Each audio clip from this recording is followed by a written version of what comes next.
তোমার নাম কি পিঙ্কি? হ্যাঁ বাবু, আমার নাম পিঙ্কি। আমার দিদির অনেক শরীর খারাপ। ডাক্তার বাবু বলেছেন তাড়াতাড়ি অপারেশন করে তাকে নতুন কিডনি দিতে হবে, না হলে সে মারা যাবে। আমাকে একটু সাহায্য করুন বাবু, অপারেশনের জন্য 1 লক্ষ টাকা দরকার। তোমাকে চিন্তা করতে হবে না, আমি তোমাকে এখনই 1 লক্ষ টাকা দিয়ে দিচ্ছি। ডাক্তারবাবু আমাকে ফোন করে তোমার সমস্যার ব্যাপারে সবকিছু বলে দিয়েছেন। মদন বাবু এই বলে পিঙ্কিকে টাকা দিয়ে দেয়। এরপর পিঙ্কি টাকা নিয়ে বাড়ি থেকে বেরিয়ে পড়ে। পিঙ্কির চলে যাওয়ার পর মদন বাবু মনে মনে কিছু ভাবতে শুরু করে।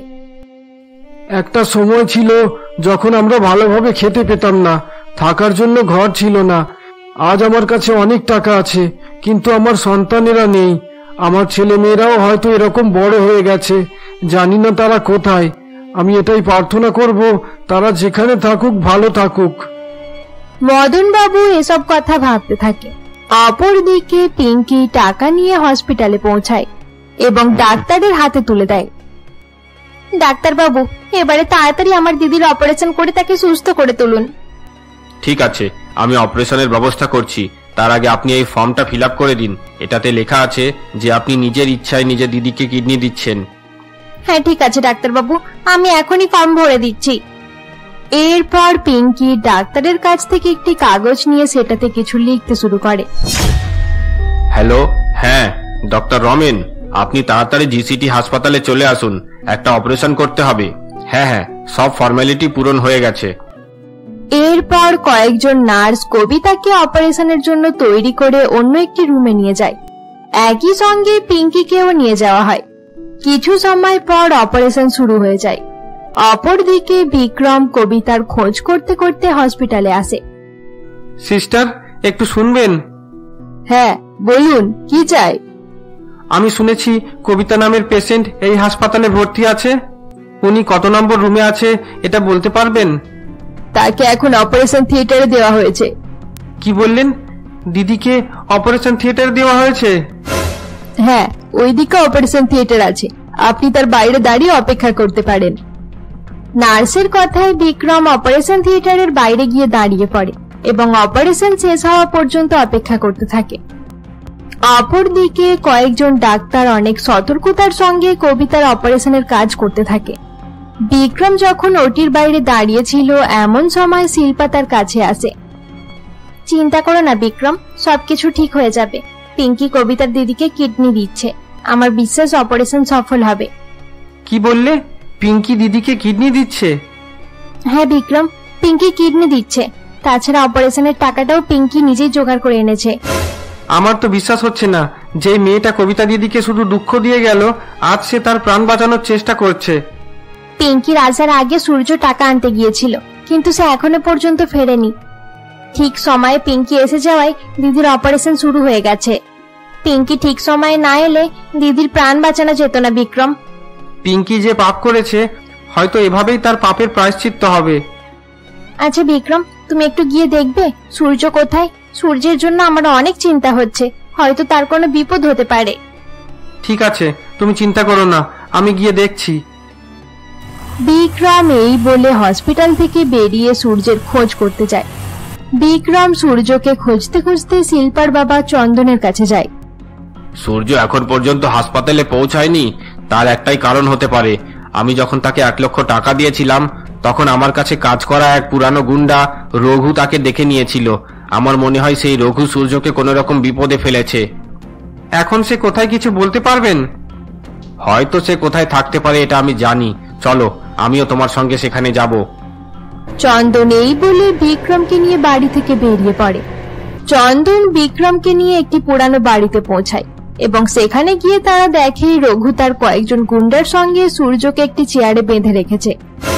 আমি যেটা সন্দেহ করেছিলাম সেটাই হয়েছে। এই রঘু প্রথম থেকে সূর্যকে অনেক হিংসা করত। বিক্রম, আমাদেরকে তাড়াতাড়ি কিছু একটা করতে হবে। ঠিক আছে, আমি এখনই পুলিশকে ইনফর্ম করে দিচ্ছি। এভাবে তাদের সামনে গেলে চলবে না, তারা সূর্যকে কোনো রকম ক্ষতি করতে পারে। তাহলে কি আমরা চুপ করে দাঁড়িয়ে থাকবো? না না, চুপ করে দাঁড়িয়ে থাকবো না। আমি চুপি চুপি গিয়ে সূর্যকে বাঁধন মুক্ত করার চেষ্টা করছি। এরপর গুন্ডাগুলো যখন নেশা করতে ব্যস্ত ছিল এমন সময় বিক্রম চুপি চুপি সেখানে যায় এবং সূর্যকে বাঁধন থেকে মুক্ত করে দেয়। চলো সূর্য, আমাদেরকে খুব সাবধানে এই ঘর থেকে বেরোতে হবে। থ্যাংক ইউ বিক্রম, এই বিপদের সময় তুমি দেবতার মতো এসে আমার প্রাণ বাঁচালে। এসব কথা বলার জন্য অনেক সময় পাওয়া যাবে, এখন তাড়াতাড়ি চলো, দিদি হাসপাতালে ভর্তি আছে। বিক্রম এবং সূর্য দরজার দিকে পৌঁছানোর সঙ্গে সঙ্গে গুন্ডারা তাদেরকে দেখে ফেলে। দাঁড়াও সূর্য, আর এক পা বাড়ালে তোমাদেরকে আমার বন্দুকের গুলি খেতে হবে। আমার বাঁধন থেকে এত সহজে মুক্তি পাওয়া যায় না। খবরদার রঘু, নিজের বন্দুক ফেলে দাও, পুলিশ তোমাকে চারিদিক থেকে ঘিরে ফেলেছে। অনেক দিন থেকে আমি এই সময়ের অপেক্ষা করছিলাম, আজ তোমাকে হাতে নাতে ধরতে পেরেছি। বিক্রম বাবু, এবার আপনারা এখান থেকে চলে যান, আমরা এই গুন্ডাদেরকে দেখছি। এদের ব্যাপারে খবর দেওয়ার জন্য ধন্যবাদ। এরপর বিক্রম সূর্যকে নিয়ে হসপিটালে যাওয়ার জন্য বেরিয়ে পড়ে। গাড়িতে যেতে যেতে সূর্য বলে, তাড়াতাড়ি চলো বিক্রম, আমাকে হাসপাতালে গিয়ে দিদিকে কিডনি দিতে হবে। সেটা নিয়ে তোমাকে চিন্তা করতে হবে না সূর্য, তোমার ছোট বোন পিঙ্কি আগেই দিদিকে কিডনি দেওয়ার কাজ করে দিয়েছে, এখন দিদির অপারেশন হচ্ছে। কি বললে? পিঙ্কি আমার ছোট বোন?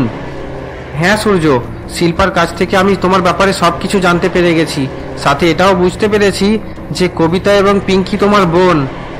এতদিন থেকে আমি যাদের খোঁজ করছিলাম তারা আমার এত কাছে আছে কোনোদিন বুঝতে পারিনি। আমার দুই বোনকে খুঁজতে খুঁজতে এত বছর পার হয়ে গেল, শেষে যখন তাদের সঙ্গে দেখা হলো তখন দিদির এরকম অবস্থা, জানি না এবার কি হবে। কিছু সময় পর তারা হসপিটালে পৌঁছায়। হসপিটালে পৌঁছানোর সঙ্গে সঙ্গে শিল্পা তাদের কাছে আসে। সূর্য, তোমার কোনো রকম বিপদ হয়নি তো? হ্যাঁ হয়েছিল, কিন্তু এখন সব ঠিক আছে। দিদি কোথায়? দিদির অপারেশন হয়ে গেছে, চলো গিয়ে দিদি আর পিঙ্কির সঙ্গে দেখা করে নাও। এরপর শিল্পা তাদেরকে নিয়ে কবিতা এবং পিঙ্কির কাছে যায়। তারা দুজন হসপিটালের বিছানায় শুয়েছিল। বিক্রম, তুমি এসেছো? দিদি এখন কেমন আছে? এই তো, দিদি তোমার পাশেই শুয়ে আছে, এখন জ্ঞান ফেরেনি, তবে কিছু সময়ের মধ্যে জ্ঞান ফিরবে। ডাক্তার বলেছে দিদির আর কোনো ভয় নেই। শুনে অনেক শান্তি পেলাম। আমাকে ক্ষমা করে দাও বিক্রম, আমি অনেক বড় ভুল করে ফেলেছি। তুমি এরকম করে বলো না পিঙ্কি, আজ তুমি যেটা করেছো সেটার জন্য তোমার সব ভুল ক্ষমা হয়ে গেছে। বিক্রম এবং পিঙ্কি যখন কথা বলছিল এমন সময় কবিতার জ্ঞান ফিরে আসে। এই তো, দিদির জ্ঞান ফিরে এসেছে। দিদি, আমি তোমার ভাই সূর্য। হ্যাঁ, আমি জানি। এরপর কবিতা এবং পিঙ্কি উঠে বসে পড়ে। আচ্ছা সূর্য, আমাকে কিডনি কে দিল? পিঙ্কি তোমাকে কিডনি দিয়েছে দিদি, সে নিজের কিডনি দিয়ে তোমার প্রাণ বাঁচিয়েছে। এই কি সর্বনাশ! পিঙ্কি, তুই নিজের জীবনের ঝুঁকি নিয়ে আমার প্রাণ বাঁচালি কেন? তুই কেন এরকম করলি? এখন তোর সারা জীবন পড়ে রয়েছে। তাহলে কি করতাম দিদি? যে ছোটবেলা থেকে এত যত্নে আমাকে মানুষ করলো তাকে মরার জন্য ছেড়ে দিতাম? তুমি আমাকে ক্ষমা করে দাও দিদি, আমি তোমাকে অনেক দুঃখ দিয়েছি। এরকম করে বলিস না পিঙ্কি, তোর কোনো কথাই আমার খারাপ লাগেনি, তুই আমার ছোট বোন। দিদি, এবার সবকিছু ঠিক হয়ে গেছে, আমরা সবাই এক হয়ে গেলাম। আরে সূর্য, এ হলো পিঙ্কি, তোর ছোট বোন। হ্যাঁ দিদি, আমি জানি, বিক্রম আমাকে এই ব্যাপারে বলে দিয়েছে। তার মানে তুমি আমার দাদা সূর্য? দাদা, এত বছর তুমি কোথায় চলে গিয়েছিলে? কবিতা সুস্থ হয়ে ওঠায় সকলে অনেক খুশি ছিল। এরপর তার ডিসচার্জ হওয়ার পর বাড়ি যাওয়ার সময় সকলে ডাক্তারের সঙ্গে গিয়ে দেখা করে। আপনাদের কপাল অনেক ভালো, তাই আপনাদের দিদি সম্পূর্ণভাবে সুস্থ হয়ে বাড়ি ফিরতে পারছে, না হলে তার যা অবস্থা হয়েছিল বাঁচানো মুশকিল ছিল। দিদি, তুমি জানো এই হসপিটালের মালিক খুব ভালো মানুষ। তিনি 1 লক্ষ টাকা দিয়ে আমাদের সাহায্য করেছেন। তিনি না থাকলে এত তাড়াতাড়ি টাকার ব্যবস্থা হতো না। এটা তুই কি বলছিস পিঙ্কি? তাহলে তো আমাদেরকে তার কাছে গিয়ে ধন্যবাদ জানানো দরকার। হ্যাঁ দিদি, আমিও এটাই ভাবছিলাম। চলো আমরা তার বাড়িতে যাই। এরপর পিঙ্কি এবং কবিতা বাকি সকলের সঙ্গে মদন বাবুর বাড়ি যাওয়ার জন্য বেরিয়ে পড়ে। কিছু সময় পর তারা মদন বাবুর বাড়িতে পৌঁছায়। কবিতা মদন বাবুকে দেখার সঙ্গে সঙ্গে অবাক হয়ে যায়। বাবা, তোমাকে তো ঠিক চিনতে পারছি না। বাবা, আমি তোমার মেয়ে কবিতা। এতদিন তুমি কোথায় ছিলে বাবা? আমার কবিতা, তুই ফিরে এসেছিস মা। আমি নিজের চোখে বিশ্বাস করতে পারছি না যে আমি নিজের সন্তানকে ফিরে পেয়েছি। তোর ভাই বোনেরা কোথায়? এই দেখো বাবা, সূর্য আর পিঙ্কি। আরে পিঙ্কি, তুই বাবাকে চিনতে পারিসনি? এতে তার কোনো দোষ নেই কবিতা, সে কিভাবে চিনতে পারবে? যখন আমি আলাদা হয়ে গিয়েছিলাম তখন পিঙ্কি অনেক ছোট ছিল, তার কোনো কিছু মনে থাকা সম্ভব নয়। আমাদের জীবনের সব দুঃখ যেন একবারই শেষ হয়ে গেল। একই সঙ্গে আমি নিজের ভাই আর বাবা সকলকে ফিরে পেলাম। আমার কবিতা, সূর্য, পিঙ্কি, আয় আমার কাছে আয়। মদন বাবুর কথা শুনে কবিতা, পিঙ্কি এবং সূর্য তার কাছে যায়। এরপর মদন বাবু সকলকে জড়িয়ে ধরে। আজ আমার জীবনের উদ্দেশ্য সফল হয়ে গেল। আমার হারিয়ে যাওয়া সন্তানদের আমি খুঁজে পেয়ে গেলাম। তোরা জানিস না কবিতা, আমি প্রতিদিন তোদের কথা মনে করতাম। তোদের অনেক খোঁজ করার চেষ্টা করেছিলাম, কিন্তু খুঁজে পেলাম না। আজ তোরা নিজের থেকেই দেখা দিয়ে দিলি। হ্যাঁ বাবা, এরপর আর কেউ আমাদেরকে আলাদা করতে পারবে না। আমরা আবার একসঙ্গে থাকতে পারবো। এরপর বিক্রম এবং পিঙ্কির বিয়ে হয়ে যায়। বন্ধুরা, আমাদের গল্পের সিরিজ এখানেই শেষ করা হলো। গল্পটি ভালো লাগলে অবশ্যই লাইক করে দিও। আবার আমরা ফিরে আসছি তোমাদের জন্য নতুন কোনো গল্প নিয়ে। তোমার নাম কি পিঙ্কি? হ্যাঁ বাবু, আমার নাম পিঙ্কি। আমার দিদির অনেক শরীর খারাপ। ডাক্তার বাবু বলেছেন তাড়াতাড়ি অপারেশন করে তাকে নতুন কিডনি দিতে হবে, না হলে সে মারা যাবে। আমাকে একটু সাহায্য করুন বাবু, অপারেশনের জন্য 1 লক্ষ টাকা দরকার। তোমাকে চিন্তা করতে হবে না, আমি তোমাকে এখনই 1 লক্ষ টাকা দিয়ে দিচ্ছি। ডাক্তারবাবু আমাকে ফোন করে তোমার সমস্যার ব্যাপারে সবকিছু বলে দিয়েছেন। মদন বাবু এই বলে পিঙ্কিকে টাকা দিয়ে দেয়। এরপর পিঙ্কি টাকা নিয়ে বাড়ি থেকে বেরিয়ে পড়ে। পিঙ্কির চলে যাওয়ার পর মদন বাবু মনে মনে কিছু ভাবতে শুরু করে। একটা সময় ছিল যখন আমরা ভালোভাবে খেতে পেতাম না, থাকার জন্য ঘর ছিল না। আজ আমার কাছে অনেক টাকা আছে, কিন্তু আমার সন্তানেরা নেই। আমার ছেলে মেয়েরাও হয়তো এরকম বড় হয়ে গেছে, জানি না তারা কোথায়। আমি এটাই প্রার্থনা করব, তারা যেখানে থাকুক ভালো থাকুক। মদন বাবু এসব কথা ভাবতে থাকে। অপরদিকে পিঙ্কি টাকা নিয়ে হসপিটালে পৌঁছায় এবং ডাক্তারের হাতে তুলে দেয়। ডাক্তার বাবু, এবারে তাড়াতাড়ি আমার দিদির অপারেশন করে তাকে সুস্থ করে তুলুন। ঠিক আছে, আমি অপারেশনের ব্যবস্থা করছি। তার আগে আপনি এই ফর্মটা ফিল আপ করে দিন। এটাতে লেখা আছে যে আপনি নিজের ইচ্ছায় নিজের দিদিকে কিডনি দিচ্ছেন। হ্যাঁ ঠিক আছে ডাক্তার বাবু, আমি এখনই ফর্ম ভরে দিচ্ছি। এরপর পিঙ্কি ডাক্তারের কাছ থেকে একটি কাগজ নিয়ে সেটাতে কিছু লিখতে শুরু করে। হ্যালো, হ্যাঁ ডক্টর রমেন, আপনি তাড়াতাড়ি জিসিটি হাসপাতালে চলে আসুন, একটা অপারেশন করতে হবে। হ্যাঁ হ্যাঁ, সব ফর্মালিটি পূরণ হয়ে গেছে। এরপর কয়েকজন নার্স কবিতাকে অপারেশনের জন্য তৈরি করে অন্য একটি রুমে নিয়ে যায়। একই সঙ্গে পিঙ্কিকেও নিয়ে যাওয়া হয়। কিছু সময় পর অপারেশন শুরু হয়ে যায়। অপরদিকে বিক্রম কবিতার খোঁজ করতে করতে হসপিটালে আসে। সিস্টার, একটু শুনবেন? হ্যাঁ বলুন, কি চাই? আমি শুনেছি কবিতা নামের পেশেন্ট এই হাসপাতালে ভর্তি আছে। উনি কত নম্বর রুমে আছে এটা বলতে পারবেন? তাকে এখন অপারেশন থিয়েটারে দেওয়া হয়েছে। কি বললেন? দিদিকে অপারেশন থিয়েটারে দেওয়া হয়েছে? হ্যাঁ, ওইদিকে অপারেশন থিয়েটার আছে। আপনি তার বাইরে দাঁড়িয়ে অপেক্ষা করতে পারেন।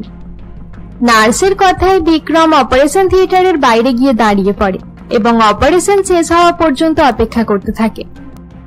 অপরদিকে কয়েকজন ডাক্তার অনেক সতর্কতার সঙ্গে কবিতার অপারেশনের কাজ করতে থাকে। বিক্রম যখন ওটির বাইরে দাঁড়িয়ে ছিল এমন সময় শিল্পা তার কাছে আসে। চিন্তা করো না বিক্রম, সবকিছু ঠিক হয়ে যাবে। পিঙ্কি কবিতার দিদিকে কিডনি দিচ্ছে। আমার বিশ্বাস অপারেশন সফল হবে। কি বললে? পিঙ্কি দিদিকে কিডনি দিচ্ছে?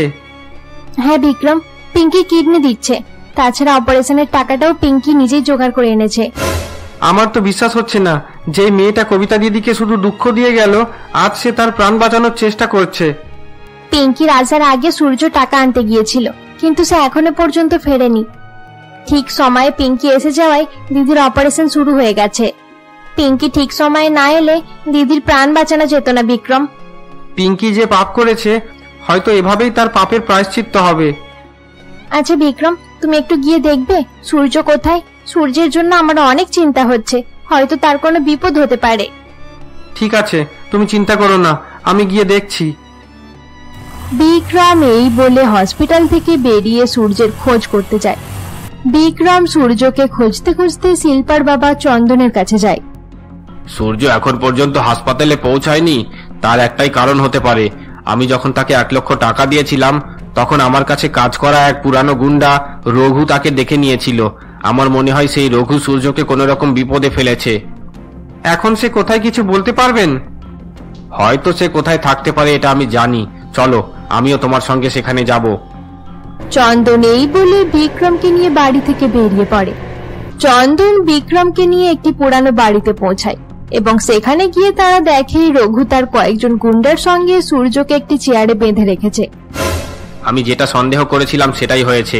এই রঘু প্রথম থেকে সূর্যকে অনেক হিংসা করত। বিক্রম, আমাদেরকে তাড়াতাড়ি কিছু একটা করতে হবে। ঠিক আছে, আমি এখনই পুলিশকে ইনফর্ম করে দিচ্ছি। এভাবে তাদের সামনে গেলে চলবে না, তারা সূর্যকে কোনো রকম ক্ষতি করতে পারে। তাহলে কি আমরা চুপ করে দাঁড়িয়ে থাকবো? না না, চুপ করে দাঁড়িয়ে থাকবো না। আমি চুপি চুপি গিয়ে সূর্যকে বাঁধনমুক্ত করার চেষ্টা করছি। এরপর গুন্ডাগুলো যখন নেশা করতে ব্যস্ত ছিল এমন সময় বিক্রম চুপি চুপি সেখানে যায় এবং সূর্যকে বাঁধন থেকে মুক্ত করে দেয়। চলো সূর্য, আমাদেরকে খুব সাবধানে এই ঘর থেকে বেরোতে হবে। থ্যাংক ইউ বিক্রম, এই বিপদের সময় তুমি দেবতার মতো এসে আমার প্রাণ বাঁচালে। এসব কথা বলার জন্য অনেক সময় পাওয়া যাবে। এখন তাড়াতাড়ি চলো, দিদি হাসপাতালে ভর্তি আছে। বিক্রম এবং সূর্য দরজার দিকে পৌঁছানোর সঙ্গে সঙ্গে গুন্ডারা তাদেরকে দেখে ফেলে। দাঁড়াও সূর্য, আর এক পা বাড়ালে তোমাদেরকে আমার বন্দুকের গুলি খেতে হবে। আমার বাঁধন থেকে এত সহজে মুক্তি পাওয়া যায় না। খবরদার রঘু, নিজের বন্দুক ফেলে দাও। পুলিশ তোমাকে চারিদিক থেকে ঘিরে ফেলেছে। অনেক দিন থেকে আমি এই সময়ের অপেক্ষা করছিলাম। আজ তোমাকে হাতে নাতে ধরতে পেরেছি। বিক্রম বাবু, এবার আপনারা এখান থেকে চলে যান। আমরা এই গুন্ডাদেরকে দেখছি। এদের ব্যাপারে খবর দেওয়ার জন্য ধন্যবাদ। এরপর বিক্রম সূর্যকে নিয়ে হসপিটালে যাওয়ার জন্য বেরিয়ে পড়ে। গাড়িতে যেতে যেতে সূর্য বলে, তাড়াতাড়ি চলো বিক্রম, আমাকে হাসপাতালে গিয়ে দিদিকে কিডনি দিতে হবে। সেটা নিয়ে তোমাকে চিন্তা করতে হবে না সূর্য। তোমার ছোট বোন পিঙ্কি আগেই দিদিকে কিডনি দেওয়ার কাজ করে দিয়েছে। এখন দিদির অপারেশন হচ্ছে। কি বললে? পিঙ্কি আমার ছোট বোন? হ্যাঁ সূর্য, শিল্পার কাছ থেকে আমি তোমার ব্যাপারে সবকিছু জানতে পেরে গেছি। সাথে এটাও বুঝতে পেরেছি যে কবিতা এবং পিঙ্কি তোমার বোন। এতদিন থেকে আমি যাদের খোঁজ করছিলাম তারা আমার এত কাছে আছে কোনোদিন বুঝতে পারিনি। আমার দুই বোনকে খুঁজতে খুঁজতে এত বছর পার হয়ে গেল। শেষে যখন তাদের সঙ্গে দেখা হলো তখন দিদির এরকম অবস্থা। জানি না এবার কি হবে। কিছু সময় পর তারা হসপিটালে পৌঁছায়। হসপিটালে পৌঁছানোর সঙ্গে সঙ্গে শিল্পা তাদের কাছে আসে। সূর্য, তোমার কোনো রকম বিপদ হয়নি তো? হ্যাঁ হয়েছিল, কিন্তু এখন সব ঠিক আছে। দিদি কোথায়? দিদির অপারেশন হয়ে গেছে। চলো গিয়ে দিদি আর পিঙ্কির সঙ্গে দেখা করে নাও। এরপর শিল্পা তাদেরকে নিয়ে কবিতা এবং পিঙ্কির কাছে যায়। তারা দুজন হসপিটালের বিছানায় শুয়েছিল। বিক্রম, তুমি এসেছো? দিদি এখন কেমন আছে? এই তো, দিদি তোমার পাশেই শুয়ে আছে। এখন জ্ঞান ফেরেনি, তবে কিছু সময়ের মধ্যে জ্ঞান ফিরবে। ডাক্তার বলেছে দিদির আর কোনো ভয় নেই। শুনে অনেক শান্তি পেলাম। আমাকে ক্ষমা করে দাও বিক্রম, আমি অনেক বড় ভুল করে ফেলেছি। তুমি এরকম করে বলো না পিঙ্কি। আজ তুমি যেটা করেছো সেটার জন্য তোমার সব ভুল ক্ষমা হয়ে গেছে। বিক্রম এবং পিঙ্কি যখন কথা বলছিল এমন সময় কবিতার জ্ঞান ফিরে আসে। এই তো, দিদির জ্ঞান ফিরে এসেছে। দিদি, আমি তোমার ভাই সূর্য। হ্যাঁ, আমি জানি। এরপর কবিতা এবং পিঙ্কি উঠে বসে পড়ে। আচ্ছা সূর্য, আমাকে কিডনি কে দিল? পিঙ্কি তোমাকে কিডনি দিয়েছে দিদি। সে নিজের কিডনি দিয়ে তোমার প্রাণ বাঁচিয়েছে। এই কি সর্বনাশ! পিঙ্কি, তুই নিজের জীবনের ঝুঁকি নিয়ে আমার প্রাণ বাঁচালি কেন? তুই কেন এরকম করলি? এখন তোর সারা জীবন পড়ে রয়েছে। তাহলে কি করতাম দিদি? যে ছোটবেলা থেকে এত যত্নে আমাকে মানুষ করলো তাকে মরার জন্য ছেড়ে দিতাম? তুমি আমাকে ক্ষমা করে দাও দিদি, আমি তোমাকে অনেক দুঃখ দিয়েছি। এরকম করে বলিস না পিঙ্কি, তোর কোনো কথাই আমার খারাপ লাগেনি। তুই আমার ছোট বোন। দিদি, এবার সবকিছু ঠিক হয়ে গেছে। আমরা সবাই এক হয়ে গেলাম। আরে সূর্য, এ হলো পিঙ্কি, তোর ছোট বোন। হ্যাঁ দিদি, আমি জানি। বিক্রম আমাকে এই ব্যাপারে বলে দিয়েছে। তার মানে তুমি আমার দাদা সূর্য? দাদা, এত বছর তুমি কোথায় চলে গিয়েছিলে? কবিতা সুস্থ হয়ে ওঠায় সকলে অনেক খুশি ছিল। এরপর তার ডিসচার্জ হওয়ার পর বাড়ি যাওয়ার সময় সকলে ডাক্তারের সঙ্গে গিয়ে দেখা করে। আপনাদের কপাল অনেক ভালো, তাই আপনাদের দিদি সম্পূর্ণভাবে সুস্থ হয়ে বাড়ি ফিরতে পারছে। না হলে তার যা অবস্থা হয়েছিল বাঁচানো মুশকিল ছিল। দিদি, তুমি জানো এই হসপিটালের মালিক খুব ভালো মানুষ। তিনি 1 লক্ষ টাকা দিয়ে আমাদের সাহায্য করেছেন। তিনি না থাকলে এত তাড়াতাড়ি টাকার ব্যবস্থা হতো না। এটা তুই কি বলছিস পিঙ্কি? তাহলে তো আমাদেরকে তার কাছে গিয়ে ধন্যবাদ জানানো দরকার। হ্যাঁ দিদি, আমিও এটাই ভাবছিলাম। চলো আমরা তার বাড়িতে যাই। এরপর পিঙ্কি এবং কবিতা বাকি সকলের সঙ্গে মদন বাবুর বাড়ি যাওয়ার জন্য বেরিয়ে পড়ে। কিছু সময় পর তারা মদন বাবুর বাড়িতে পৌঁছায়। কবিতা মদন বাবুকে দেখার সঙ্গে সঙ্গে অবাক হয়ে যায়। বাবা, তোমাকে তো ঠিক চিনতে পারছি না। বাবা, আমি তোমার মেয়ে কবিতা। এতদিন তুমি কোথায় ছিলে বাবা? আমার কবিতা, তুই ফিরে এসেছিস মা। আমি নিজের চোখে বিশ্বাস করতে পারছি না যে আমি নিজের সন্তানকে ফিরে পেয়েছি। তোর ভাই বোনেরা কোথায়? এই দেখো বাবা, সূর্য আর পিঙ্কি। আরে পিঙ্কি, তুই বাবাকে চিনতে পারিসনি? এতে তার কোনো দোষ নেই কবিতা। সে কিভাবে চিনতে পারবে? যখন আমি আলাদা হয়ে গিয়েছিলাম তখন পিঙ্কি অনেক ছোট ছিল। তার কোনো কিছু মনে থাকা সম্ভব নয়। আমাদের জীবনের সব দুঃখ যেন একবারই শেষ হয়ে গেল। একই সঙ্গে আমি নিজের ভাই আর বাবা সকলকে ফিরে পেলাম। আমার কবিতা, সূর্য, পিঙ্কি, আয় আমার কাছে আয়। মদন বাবুর কথা শুনে কবিতা, পিঙ্কি এবং সূর্য তার কাছে যায়। এরপর মদন বাবু সকলকে জড়িয়ে ধরে। আজ আমার জীবনের উদ্দেশ্য সফল হয়ে গেল। আমার হারিয়ে যাওয়া সন্তানদের আমি খুঁজে পেয়ে গেলাম। তোরা জানিস না কবিতা, আমি প্রতিদিন তোদের কথা মনে করতাম। তোদের অনেক খোঁজ করার চেষ্টা করেছিলাম, কিন্তু খুঁজে পেলাম না। আজ তোরা নিজের থেকেই দেখা দিয়ে দিলি। হ্যাঁ বাবা, এরপর আর কেউ আমাদেরকে আলাদা করতে পারবে না। আমরা আবার একসঙ্গে থাকতে পারবো। এরপর বিক্রম এবং পিঙ্কির বিয়ে হয়ে যায়। বন্ধুরা, আমাদের গল্পের সিরিজ এখানেই শেষ করা হলো।